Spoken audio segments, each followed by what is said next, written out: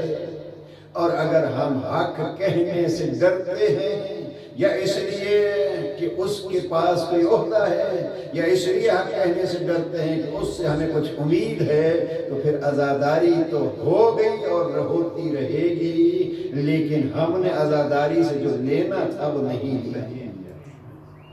اب یہ کیا ہے؟ مشن حسینی کو اگر سمجھیں گے، جہاں بھی مشن حسینی کے خلاف کوئی حرکت ہوگی، ابن زیاد ہو تو حق کہیں گی زینب، ابن یزید ہو تو کہیں گی حق. بی بی اپنی کسی تکلیف کو مد نظر نہیں رکھیں گے، اپنی ذمہ داری کو مد نظر رکھیں گے. اور اپنی ذمہ داری کا احساس، توجہ فرمائیے گا جملے پہ، اپنی ذمہ داری کا احساس دلانے والے مدرسے کا نام ہے مدرسہ عزاداری. ان 2 لفظوں کو ذہن میں رکھیے گا. عزاداری یعنی احساس ذمہ داری، اور احساس ذمہ داری کے لیے ضروری ہے کہ ہم ان کو پہچانیں وہ کون تھے، انہوں نے کیا کیا، ہم نے کیا کرنا ہے. یہ ہمارا موضوع تھا. پہچان اس کی بنا فتح اللہ ہو و بنا ختم. اور جب پہچان ہو گئی تو پھر یہ اتنا عظیم گھرانہ ہے کہ اس سے پھر محبت ہو ہی جاتی ہے.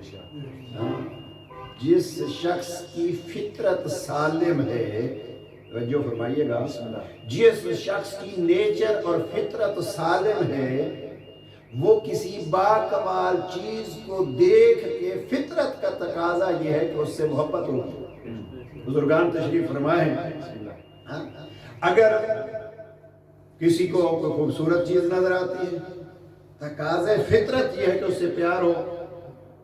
اگر کسی کو بہادر نظر آتا ہے، تقاضے فطرت یہ ہے کہ اس سے پیار ہو.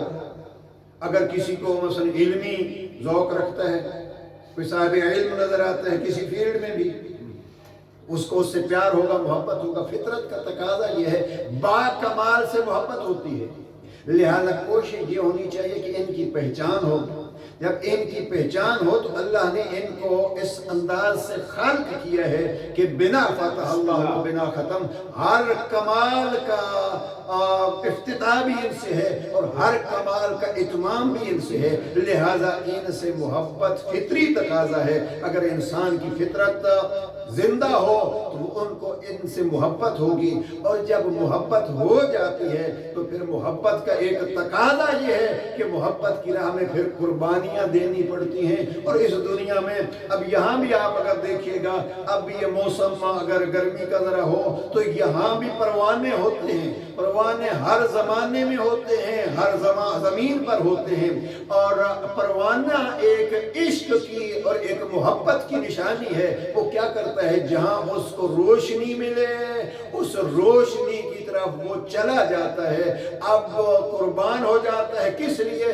شاید میں روشنی حاصل کر سکوں، مجھے کہیں کوئی نہیں ملا سوائے جگنوں کے کہ اس نے کہیں روشنی لی ہو اور پھر گیا ہو، لیکن روشنی لینے کی ہمت کر کے جاتا ہے، وہ قربان ہو جاتا ہے۔ بس ہمیں بھی یہ کرنا ہے کہ اگر ہم نے اس گھر کو پہچانا تو ہم ان کو چراغ سمجھیں گے، اس لیے کہ میں نہیں کہا، مصطفیٰ فرما رہے ہیں حسین مصباح ہدا، حسین ہدایت کا چراغ ہے۔ جب ان کو چراغ سمجھا تو ان سے روشنی لینے کے لیے کوشش کریں گے۔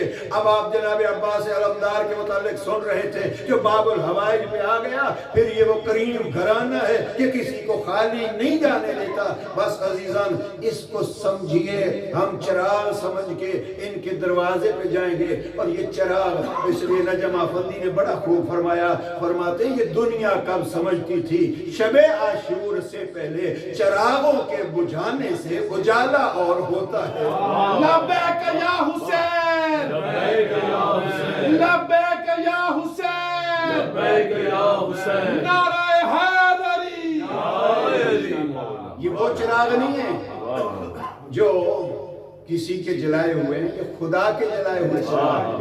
اس لیے جناب سید الشہداء نے چراغ بجھا لیا تھا کہ دنیا کے چراغوں سے اگر کسی کو شرم آتی ہے تو یہ چراغ حسینی کے پروانے بن جائیں۔ بس عزیزان ہمیں ضرورت ہے چراغ حسینی کے، چراغ اہل بیت کے پروانے بن جائیں۔ جب یہ پروانے بن جاتے ہیں، انسان کے لیے سب سے مشکل ہوتا ہے اپنی اولاد کسی کے لیے قربان کرنا۔ ہم نے یہاں دیکھا ہے جب کوئی این کا پروانہ بن گیا تو اس زمانے میں بھی ہم نے اپنی آنکھوں سے بھی دیکھے ہیں، ایک ایک نہیں تین بیٹے ذبح کرا کے بیٹوں کا ماتم نہیں کیا، حسین کا ماتم کر کے بتلایا 3 بیٹوں سے پیارا ہمیں حسین ہے۔ اور یہی چیز عزاداری کو باقی رکھے ہوئے ہے۔ ایک صلوات پڑھ لیجیے محمد۔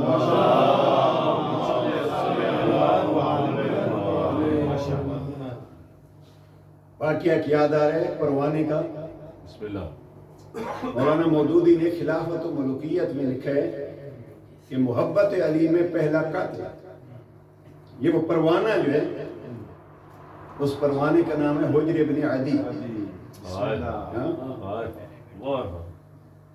حجر ابن عدی 2 عدی ہیں، ایک عدی ابن حاتم طائی، اس نے بھی اپنے 3 بیٹے جناب امیر علیہ السلام کی محبت میں قربان کیے تھے۔ بسم اللہ۔ اور حاکم شام نے بات تو حجر ابن عدی کی کرنا چاہتا تھا، درمیان میں ایک اور عاشق آ گیا، اس کی سن لیجیے۔ پہلے ایک صلوات پڑھ لیجیے محمد۔ حاتم طائی کے بیٹے عدی کے 4 بیٹے تھے، 3 بیٹے محبت علی میں شہید ہوئے۔ حاکم شام نے وہ بیٹوں کی محبت کو چھیڑ کے علی کی نفرت پیدا کرنا چاہیے، یہ ایک طریقہ ہوتا ہے۔ بیٹوں کی محبت کا احساس دلا کے علی کی نفرت پیدا کرنے کے لیے اس نے کہا ادئی علی نے آپ کے ساتھ انصاف نہیں کیا، اس لیے کہ آپ کے 3 بیٹے مارے گئے، علی کے بیٹے تو زندہ ہیں۔ جناب عدی فرماتے ہیں حاکم شام نہیں، بات یہ نہیں ہے، بات یہ ہے کہ میں نے علی سے انصاف نہیں کیا، اس لیے کہ علی خود مارا گیا ہے اور میں زندہ ہوں۔ اب یہ ہوتے ہیں، صلوات پڑھ لیجیے محمد۔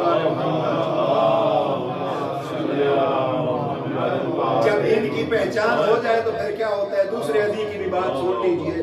9 افراد تھے، تفصیلی واقعہ ہے، ضرورت نہیں ہے. یہ وہ پوائنٹ ہے جس پہ ام المومنین حضرت عائشہ نے بھی معاویہ پہ اعتراض کیا کہ آپ نے حجر ابن عدی جیسے نیک اور پارسا افراد کو قتل کرایا ہے. وہ تاریخی باب اور مولانا مودودی نے خلافت و ملوکیت میں لکھا ہے، باقی بھی علماء نے لکھا ہے.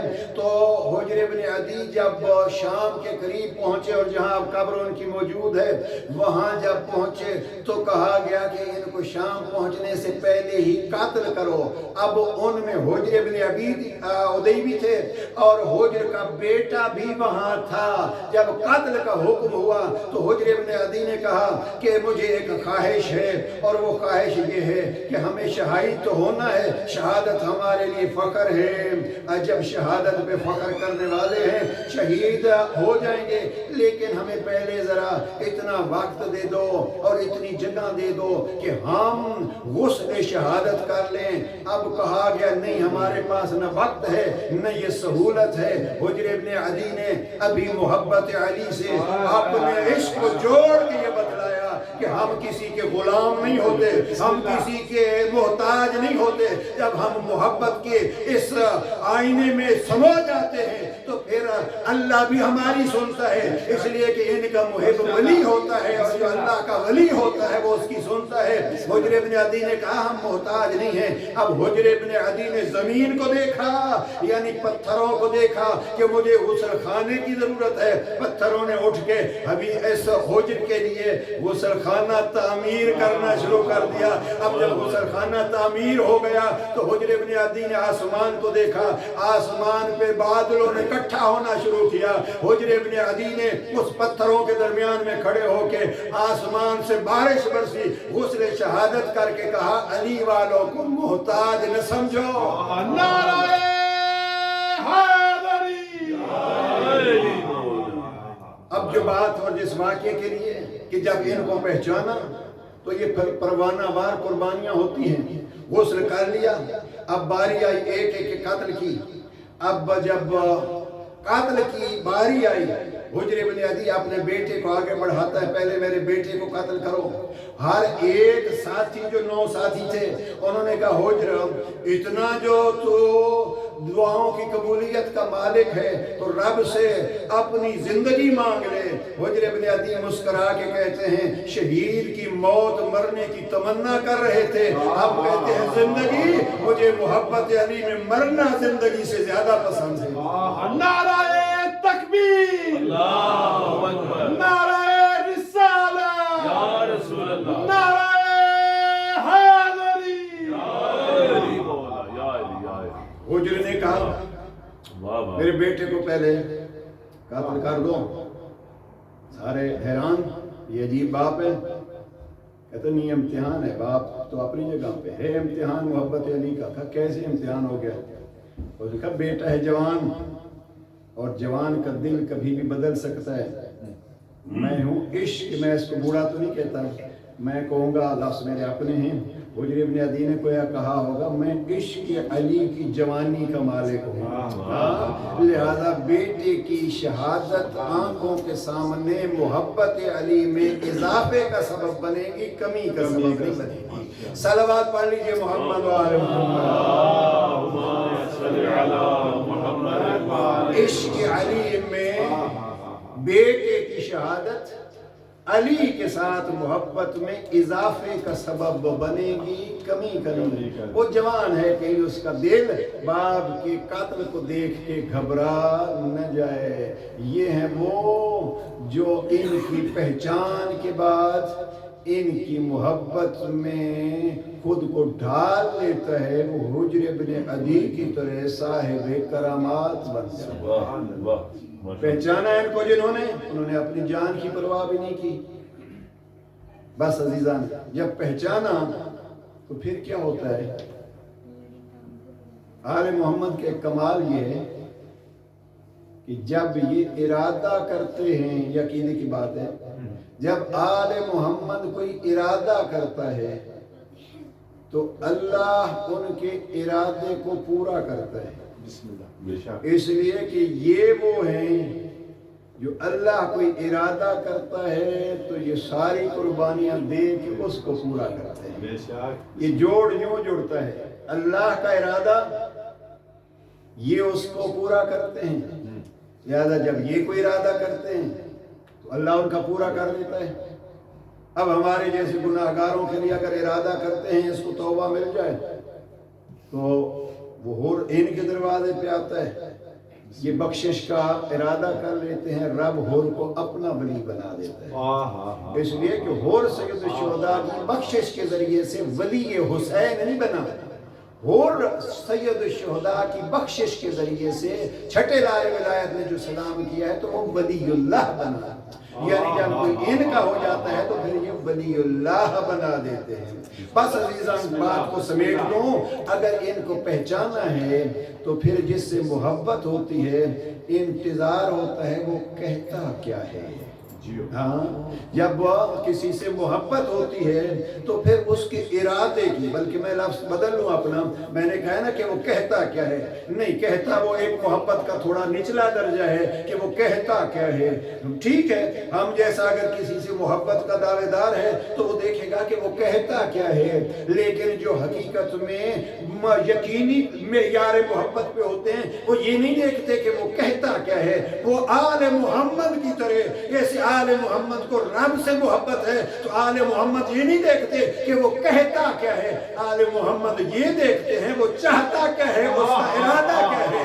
اب اگر کوئی آل محمد سے محبت حقیقی رکھتا ہے تو وہ یہ نہیں کہتا کہ یہ کہتے کیا ہے، وہ کہتا ہے ان کا ارادہ کیا ہے. اب جو ان کے ارادوں کی تلاش میں ہو وہ حقیقی شیعہ کہلاتا ہے. خوشنودی محمد والے محمد بلندر صلوات.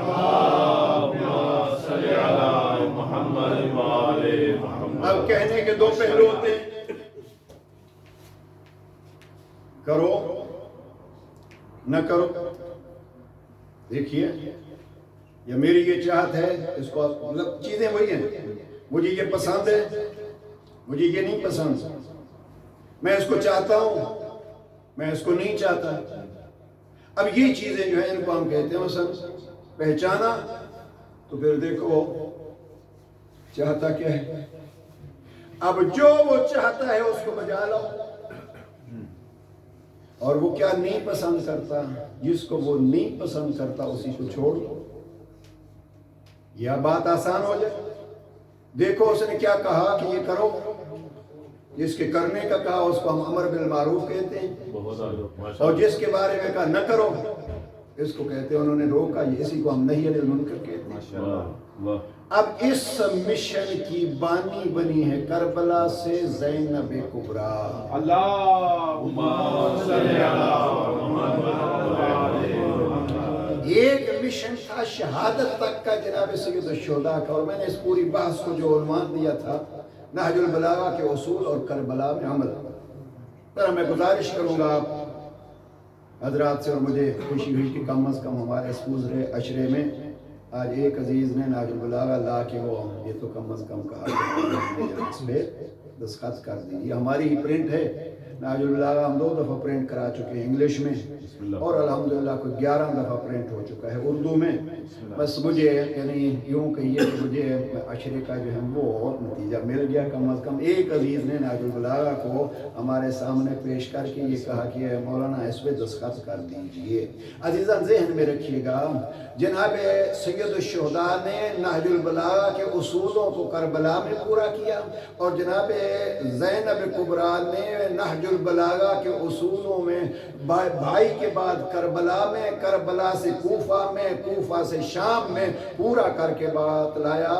بابا تیری جرت کے نمونے میں دکھاؤں گی، اور تیرے خطبوں کو اپنے تیرے لہجے میں پڑھ کے میں سناؤں گی، تاکہ دنیا والوں کو پتہ چلے علی کے بیٹوں کا کیا مقام ہے، علی کی بیٹیوں کا کیا مقام ہے. لہذا ضروری ہے بی بی نے کس چیز کے کرنے کا حکم دیا اور کس سے روکا. یا اس کو یوں بھی کہہ سکتے ہیں، نہج البلاغہ کا خطبہ نمبر 34 اگر آپ پڑھیے، چند چیزیں نوٹ کی تھیں بہرحال. خطبہ نمبر 34 نہج البلاغہ کا، جناب امین علیہ السلام فرماتے ہیں ایک حق آپ کا مجھ پر ہے اور ایک حق میرا تم پر ہے. بس اسی پہ بات سمیٹ رہا ہوں. ایک حق ولی کا آپ پہ ہے اور ایک حق آپ کا مجھ پہ ہے. امام فرماتے 4 چیزیں امام نے بیان کی. پہلی چیز اور بس آپ کے حوالے خطبہ 34. امام فرماتے ہیں کہ میرے ذمہ آپ کا جو حق ہے وہ ہے میں آپ کو نصیحت کروں. بسم اللہ. النصیحہ. اور پھر اب دوسرے خطبے کی طرف امام فرماتے ہیں میں نے آپ کو ایسے نصیحتیں کی ہیں جیسے نبی اپنی امتوں کو نصیحتیں کرتے ہیں. یہ عرض کر چکا ہوں پہلے, لہذا حوالے وغیرہ کی طرف نہیں جاتا. ولی کا حق کیا ہے کہ وہ نصیحت کرے, اور امام فرماتے ہیں میرا آپ پہ حق کیا ہے. 4 چیزیں پھر یہاں امام نے بیان فرمائی, 2 عرض کر رہا ہوں. الاستجابت, کچھ نہ یاد رکھ سکے یہ 2 جملے, اگر اس پورے اشرے کے یاد رکھے تو میں سمجھوں گا کہ اشرا کامیاب ہے. خطبہ نمبر 34 میں جناب امین علیہ السلام فرماتے ہیں مجھ علی کا آپ پر حق یہ ہے الاستجابت حین ادعوکم والاطاعت حین آمرکم. میں علی جب آپ کو پکاروں تو آپ لبیک کہو, میں جب حکم دوں تو آپ اطاعت کرو. یہ مجھ علی کا آپ پر حق. بسم اللہ. نعرہ حیدری, مشنودی محمد والے محمد بلند تر صلوات. اللہم صلی علی محمد والے محمد. جب الاستجابت ولی جس کو ہم نے مانا ہے وہ خود فرما رہا ہے کہ میرا آپ پہ حق کیا ہے. الاستجابت حین ادعوکم, جب میں آپ کو بلاؤں تو جواب دو, جب حکم دو تو اطاعت کرو. اسی کو 2 لفظوں میں علی نے امیر المؤمنین نے ناج البلاغہ کے خطبہ 181 میں ارشاد فرمایا قرآن کے بارے میں. وعدہ تو نہیں کیا تھا ایک ہی حوالہ ہوگا. صلوات پڑھیے محمد والے. چلے ابھی یہاں تک پہنچے تو سن لیجیے. امام قرآن کی تعریف کرتے ہیں. امام فرماتے ہیں قرآن آمر و زاجر, حکم دینے والا ہے اور روکنے والا ہے. بس قرآن حکم دینے والا ہے اور روکنے والا ہے. وہ یا قرآن کا حکم علی کا حکم, علی کا حکم قرآن. اس طرف نہیں جاتا ابھی. بس عزیزاً آئیے دیکھیے ہم نے کہیں علی کی پکار کو سنا یا نہیں سنا. مشکل سے گزر رہا ہوں. کیا میرے کانوں میں علی کی صدا کبھی آئی ہے یا نہیں آئی؟ کہاں سے آئے گی؟ نعرہ تکبیر, اللہ اکبر, نعرہ رسالت, یا رسول اللہ, نعرہ حیدری, یا علی, بلند تر صلوات. اللہم صلی علی محمد والے محمد. وقت زیادہ لے لیا آپ کا, بس یہیں سے کل شروع کر دیں گے. علی کی بیٹی بابا کا وہ مشن لے کے آگے بڑھ رہی ہے. لہذا ایک پہلو مت دیکھا کیجئے, علی کی بیٹی کی جرت کو بھی دیکھا کیجئے. ہمارے ایک بزرگ ہیں وہ فرمایا کرتے تھے باپ کی گود سے پڑھ کے نہ آئی ہوتی تو جس بہن کے 8 یا 9 بھائی کربلا میں ذبح ہو گئے ہوں وہ پھر زندہ نہیں رہتی. زندہ رہ گئی اس لیے کہ باپ کی گود میں پڑھ کے آئی تھی اور باپ کے مشن کو بچانے کے لیے آئی تھی. بچانے کے لیے کوفہ و شام چلی گئی اور بچا کے بتلایا. اور عزاداری کیا ہے عزیزان؟ اسی مشن کا اجرا. رات کو میں نے پڑھا تھا بڑی مشکل سے علی کی بیٹی نے نماز مغرب پڑھی. کائنات میں کسی نے یوں نماز نہیں پڑھی جیسے علی کی بیٹی نے پڑھی. لیکن عزیزان شام غریباں جس کو آپ کہتے ہیں، شام غریباں اور شام کی نماز میں ظلم کے وہ دو پہاڑ ٹوٹے کہ گویا بی بی ام المصائب بن گئی. کیا تھا؟ جناب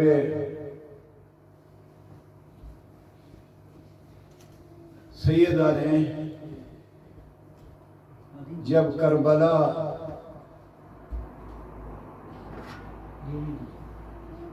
شام غریباں آ گئی، چھوڑ دیجیے چھوڑ دیجیے جیسے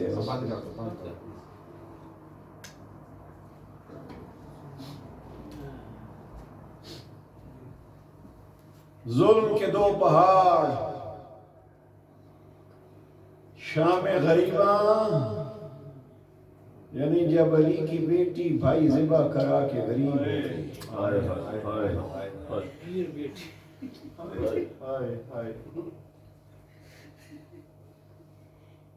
پردہ دار بیٹی، مشکل ترین مسئلہ وقت کے امام سے پوچھ کے زندہ باہر آ گئی. پوچھ اس لیے رہی تھی، میرے استاد مرحوم کا جملہ ہے، پوچھ اس لیے رہی تھی شاید کوئی راہ نکل آئے میں مر جاؤں. لیکن امام نے فرمایا نہیں پھوپھی اماں، دین بچانا ہے، مرنا نہیں. اس لیے کہ مرنا آسان تھا. نکن صاحب کے اولا کا جملہ ذہن میں آ گیا، کربلا میں جینا مشکل تھا، مرنا آسان تھا. نہیں پھوپھی اماں، مرنا نہیں، جی کے دین کو زندہ کرنا ہے. اب عزیزوں پردہ لٹا کے خیمے کی راکھ پہ بیٹھ کے نماز مغرب کے درمیان دو عظیم درد جھیلے جناب زینب کبریٰ نے، یوں کہوں ظلم کے دو پہاڑ دیکھے.